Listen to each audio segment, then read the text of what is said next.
ghastly ghouls. Cringe at weird kids. And shiver at the doings of evil doctors. This is going to be extremely painful, Mr. Verrill. Creepshow will grab you, grow on you. These four masters of everlasting horror bring to the screen 4 tales of overwhelming terror. I warned them, but they wouldn't listen. Tales of diabolical fate. You promised you'd never tell! Tales of ghastly revenge. Grow, O light. Rise, O light. Come forth, O light. Open his eyes. Tales of ruthless evil. That cat has killed 3 people in this household. I don't believe this. Kill it, bury it, and bring me its tail. Tales from the Darkside. Hey guys, and welcome back to another Schlock and Awe Quickie Review. As always, I'm Lindsay Wilkins. And this week, we're going to be going into a classics of sorts. Well, maybe 2 classics.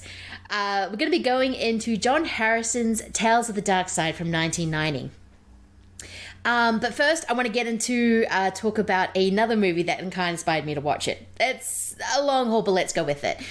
I was lucky enough to go see George A. Romero and Stephen King's anthology masterpiece, Creepshow. And yeah, no surprise, it played great.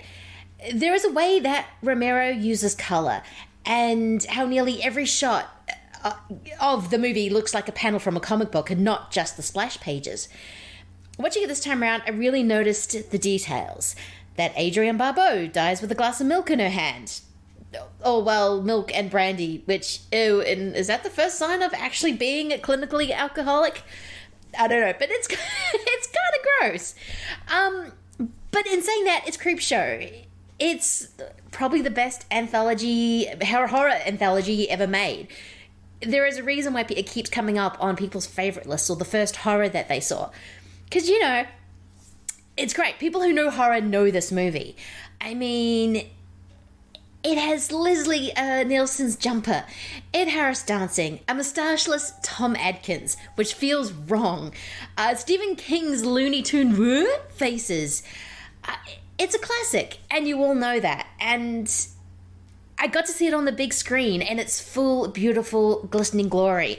And I will say, the Father's Day segments and Geordie Vale's played the best they've ever had for me. I really noticed how crystallizing the themes of guilt, insecurities, fear was really all throughout this movie. These characters had done something wrong, and they were going to pay for it. And this is, of course, because they're all kind of based on Stephen King scripts, and also because they're all based on EC Comics, which was kind of the comeuppance of it all. But yeah, Creepshow, good movie. And so I was in a horror anthology mood. As much as I've grown to love horror, I've also grown to love the anthology format. Because some stories are just kind of made for that 20 to 30 minute kind of set piece, and yet if you're watching an anthology, you all get the whole, you still get a meal of a movie. And it's not just horror. I mean, I love The Ballad of Busted Scruggs. I love Fantasia. I think the storybook kind of narrative really, really works. And that is why when I got home, I wanted to pull out my shitty DVD copy of Tales from the Darkside, which actually for years, I actually thought it was directed by George A. Romero. It's not. It's directed by George Harrison, but one of the segments was written by George Romero based on a Stephen King short story, so there has that link. But actually the 2 other segments, there are 3 segments total in this movie, were actually written by a guy called Michael McDowell, who is an incredible writer. He also wrote the movie Beetlejuice, which, again, a movie it's freaking Showtime. It's Beetlejuice. But he also wrote this amazing novel called The Elementals, which is a really cool Southern Gothic haunted house novel. It's amazing. It's one of the best books I've read in years. It's actually generally creepy at times. It's an amazing book. So knowing kind of this pedigree behind Tales from the Darkside, it kind of makes me love the movie more. Tales from the Darkside was based on a 1980s anthology show that was kind of like Tales from the Crypt or Masters of Horror.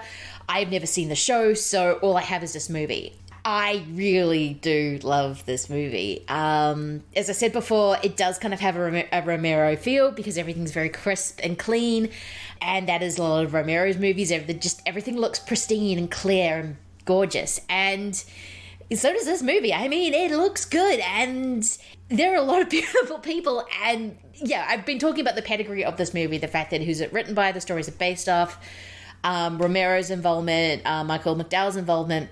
Then I haven't even gotten to the cast yet, which the cast is insane. Though, like most anthologies, I'm never the biggest fan of the wraparound, and yeah, Tales from the Darkside wraparound is cute. I mean, I think I like it purely because of the Debbie Harry, and I think it's Matthew Lawrence as a little boy in there. It is literally a witch preparing to cook a child, which is a very Hansel and Gretel kind of thing. But what this really does set up is this kind of legend mythology, really old tales from the get-go, which, as I'll get into the different segments, which I'm about to get into, this is kind of the feel of each individual segment, and also the overall theme of, I would say, of the movie. But it's fine. I mean, it's Debbie Harry. How do you not love Debbie Harry? Matthew Lawrence is kind of adorable. It's got a Chezralad kind of thing where he's trying to read her enough stories from the book, Tales of the Darkside, so he's not eaten. Again, building up that kind of old story, mythology, legend, really kind of fairy tale kind of element, because it's, Hansel and Gretel, but without the Gretel, kind of thing. And so the first story, of course, young Matthew tells. I think it's Matthew. I did have my notes somewhere. I apologize if it's not. Definitely not Joey. It is Lot 249, which was written by McDowell, and it was based on an Arthur Coyle story.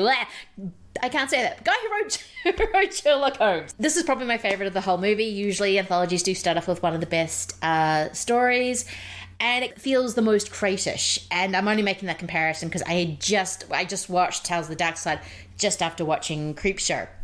So there is that. Of course I was going to love this. Actually, no, this is the segment I wish was a full movie.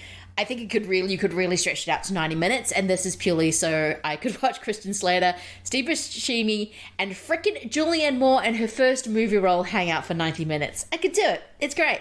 And also, it's a killer mummy movie. I mean, who doesn't love a good mummy movie? Well, actually, I know a lot of people do. I love a good mummy movie. It is essentially a revenge story. It is essentially an academic fueled with academic jealousies. They're all set in a university with a crate. Why I keep harking back to it's like the crate from Creepshow. But it is really cool. It is just, you're watching these people who are really great actors being great. Okay, Christian Slater does descend into crazy Jack Nicholson kind of vibes toward the end, when maybe he should be feeling a bit more emotion from what's happening in it, but that's a nitpick. And the fact that he has a New Zealand flag above his bed, I'm gonna love this segment regardless. I don't know why it's there, but it's great. It's just a really fun, kind of spooky, good twist at the end segment, which is kind of like which you can do really well in a short movie. You can have that sting. Or that punchline, the punchline. The second segment is then The Cat from Hell. Now, this is written by Romero, and it is based on the Stephen King short story, as I mentioned before, one I haven't read. Which kind of brings me into why I kind of actually really love this movie, is that all the segments are creature features, and it's all effect base. The mummy and the Cat from Hell and the creature that goes into the last one. This is probably the silliest out of the whole entire three, but it does have David Johansen from the New York Dolls in it trying to kill a cat. This is, again, another curse movie. This family has been cursed for all the terrible things they've done over time by this black cat, who is adorable, cutest little green eyes you've ever seen. And it's got such a brilliant, gory end to it. I mean, it's great watching Johansson dick around this empty house, kind of bragging to this unseen cat who you assume is kind of like hiding in the corner. And then the ending is so gory and gross that it's kind of when you want to giggle at the sheer audacity of what is happening. And the effects are absolutely perfect. I love it. I love late 80s, early 90s effects, and this is kind of like a prime example of that. Plus, it's a killer cat. How do you not love a killer cat? This has just got all my favorite killer things in this. Yeah, it's fun. It's kind of the one with the less gravitas, I guess. And I'm only giving lot 249 gravitas is because of the cast and the fact that I just like mummies. But the last sequence actually feels pretty epic, even for an anthology segment. It's kind of like if you were Buster Scruggs, the girl who got rattled. Tonally, like, very, very different, but it's got that big romantic kind of epic feel to it.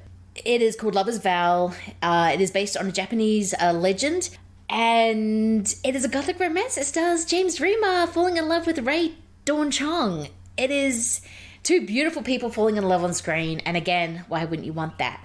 But it's got a Orpheus quality to it from the Greek mythology.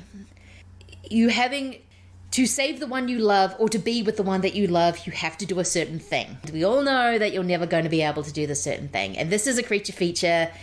This is the one I don't actually want to ruin. Beautiful nature to this segment that's absolutely heartbreaking. Even when the crux of it was coming when the Orpheus looks backwards, I will say. Because you know what's going to happen from the get-go. Like, as soon as the thing is announced, you're like, oh, that's not going to end well. Because we are watching a horror anthology segment, that's just how it works. But there's a beautiful romantic gothic nature to it, and the gore and the creature actually comes from a great sadness, which is what I love. It's not just the killer mummy or the killer cat. There's something more heartbreaking going on in it. Happiness is torn to shreds. It's kind of one of those beautiful things, and Rima has never looked more beautiful. Ray Dawn Chong is absolutely gorgeous. You're just seeing two beautiful people be beautiful on screen, and then to have it all ruined because of a broken promise, which is kind of on the pantheon of great romantic tales. But again, the effects, I mean, yeah, Darkside totally sits in that pocket in genre filmmaking where you could, where the practical effects were at its peak, where you could just do so much with it. And they all looked fantastic. Yes, you can see the puppetry involved. You can kind of see the little ticks that they think to try and keep it all together. But it's tactile. There's a tactile and texture to it that I've always loved in a movie. It's got that whole thing of legends and tales and how characters can never escape their fate, no matter what they do, which is a big proponent of the tragedy of mythology, of legend. Fate is kind of written down. And even as much as I think the wraparound is just, as Krista Tata would say, mid, it does really start supporting that kind of thing through the whole thing. And yeah, the ending's cute. I mean, it's kind of what you expect. The end to the wraparound, at least. But this is a really strong movie. It's just really fun. I mean, the cast is insane. I mean, I've sort of been going along as I've been sort of saying it, but when you sort of say, oh my God, William Hickey's in this. Oh my God, seeing Steve Buscemi, Julianne Moore, and Christian Slater in a thing together is kind of wild. And it's definitely one of the reasons why you should be watching this. Yeah, I can get your hands on this, definitely watch it. I'm not entirely sure where. I know in Australia it isn't streaming anywhere, which sucks because this is fantastic. I had to grab a secondhand DVD copy years ago from eBay. But if you can get your hands on it and you haven't seen it, I would totally get a chance to watch it because it is fun and it can show you all the things that creature features can do. That they're not just, I mean, yes, there is just a killer cat story in there. There is more to it and how you can frame things and everything like that. It is really, really great. And yeah, if you've seen it, let me know what you think. You can contact me at schlockandawemovies on Instagram and Twitter, or my personal reading geek on Twitter. And yeah, so I was just so excited about Anthologies. I wanted to talk about them. I do have the Melbourne International Film Festival coming up, or MIF as it is called, so I'll probably be doing some updates on that. There's a lot of big art house directors coming up, and also some retro movies I'm really looking forward to seeing. So I will probably giving you updates on what I've been watching with that through the Quickie Reviews, which I'm really looking forward to. Look out for that. Yeah, we'll be back with another Quickie Review. All right, thanks guys. Bye.